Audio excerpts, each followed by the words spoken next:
Hi friends, இன்னைக்கான current affairs news என்னன்னா, புதிய பிரதமர் அலுவலகம் திறப்பு. நரேந்திர மோடி தலைமையிலான நாடாளுமன்றம் புதுசாக இப்போ திறந்தாங்களா, அதே மாதிரி அந்த நாடாளுமன்ற வளாகத்துக்குள்ளேயே 1189 கோடி செலவில் புதிய பிரதமர் அலுவலகத்தை நரேந்திர மோடி திறந்து வைத்திருக்கிறார். இந்த நாடாளுமன்றத்தோட புது கட்டடத்தை பேர் என்னன்னா சேவா தீர்த். சேவா தீர்த்ன்றது தான் இந்த பிரதமர் அலுவலகத்தோட பேர்.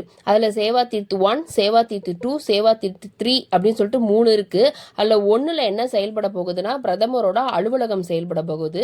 2ல் கேபினெட் செயலாளர் அலுவலகம், 3ல் தேசிய பாதுகாப்பு கவுன்சில் செயலகம், அப்புறம் தேசிய பாதுகாப்பு ஆலோசகர் அஜித் தோவலோட அலுவலகம் செயல்படும்.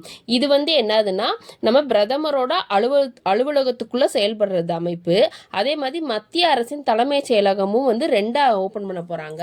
அது பேரு கர்த்தவ்ய பவன் 1, கர்த்தவ்ய பவன் 2. அதில் என்னென்ன செயல்பட போகுதுன்னா நிதி அமைச்சகம், பாதுகாப்புத்துறை, சுகாதாரத்துறை, கல்வி, கலாச்சாரம், சட்டத்துறை, வேளாண் துறை, ரசாயனத்துறை. இது ஃபுல்லாமே மத்திய அரசின் தலைமை செயலகம். இது ஃபுல்லாமே இந்த பவன்ல செயல்பட போகுது.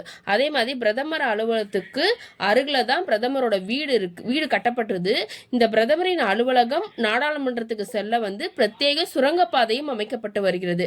பிரதமரோட வீட்டில இருந்து இந்த நாடாளுமன்றத்துக்கு செல்றதுக்கும் பிரதமரோட அலுவலகத்துக்கு செல்றதுக்கும் ஒரு சுரங்கப்பாதையும் அமைக்கப்பட்டு வருதா.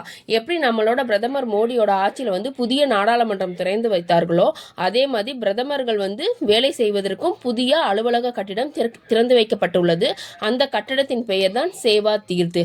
அதுதான் இதெல்லாம் செயல்பட போகுது இனிமே. தேங்க்யூ.